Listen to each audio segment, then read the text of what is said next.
ایک مرتبہ روم کے بادشاہ کیسر نے حضرت عمر رضی اللہ تعالیٰ عنہ کے پاس ایک خط بھیجا جس میں لکھا تھا کہ میرے سر میں بہت درد رہتا ہے، کوئی علاج تو بتا دے۔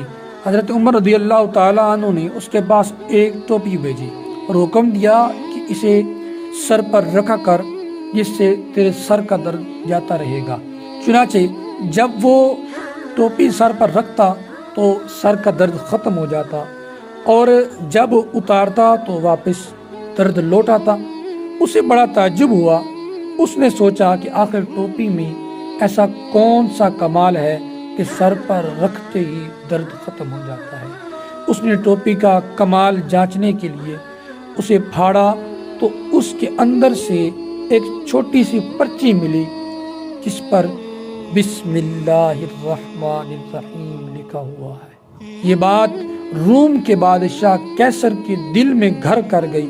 کہنے لگا، دین اسلام کس قدر معزز ہے، اس کی تو ایک چھوٹی سی آیت بھی شفا کا ذریعہ ہے، تو پورا دین نجات کا ذریعہ کیوں نہ ہوگا۔ پھر اس نے اسلام قبول کر لیا۔ اسی طرح ایک مرتبہ حضرت عیسیٰ علیہ السلام کا گزر ایک قبر سے ہوا جس میں میت کو عذاب دیا جا رہا تھا۔ پھر کچھ مدت کے بعد دوبارہ وہاں سے گزر ہوا تو دیکھا اس کی قبر جنت کے باغوں میں سے باغ بن چکی ہے، اور عذاب کے بجائے وہاں پر تو اب رحمت کا نور ہے۔ آپ کو بڑا تعجب ہوا۔ اللہ تعالیٰ سے پوچھا، یا اللہ یہ کیا؟ تو اللہ تعالیٰ نے ان کی طرف وحی بھیجی، فرمایا میرا یہ بندہ گناہ گار تھا جس کی وجہ سے اس کو میں عذاب دے رہا تھا، لیکن فرمایا کہ جب یہ دنیا سے گیا تھا تو اس نے اپنی بیوی کی گود میں ایک چھوٹا سا بچہ چھوڑا تھا۔ وہ بچہ بڑا ہو گیا، اس کی ماں نے اس کو قاری صاحب کے پاس بھیجا، اور قاری صاحب نے اسے کہا پڑھ بسم اللہ الرحمن الرحیم، تو اس نے پڑھا بسم اللہ الرحمن الرحیم۔ قاری صاحب نے کہا اسے بار بار پڑھ تاکہ تیری زبان پر چڑھ جائے۔ اس نے بار بار پڑھنا شروع کر دیا۔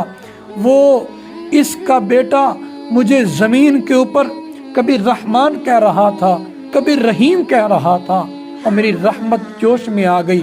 میں نے کہا اس کا بیٹا مجھے کبھی رحمان کہتا ہے، کبھی مجھے رحیم کہتا ہے، اور میں اس کے باپ کو زمین کے نیچے عذاب دوں؟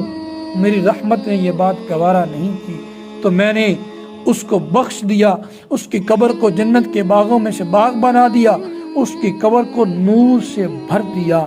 میرے پیارے بھائیوں، دیکھو بسم اللہ الرحمن الرحیم کی کتنی برکتیں ہیں، اور پھر قرآن کی کتنی برکتیں ہوں گی، پھر جو ہے نبی علیہ السلام کی کتنی برکتیں ہوں گی، پھر پورے دین کی کتنی برکتیں ہوں گی۔ اللہ تعالیٰ ہمیں دین اسلام پر ثابت قدم رہنے کی سعادت نصیب فرمائے۔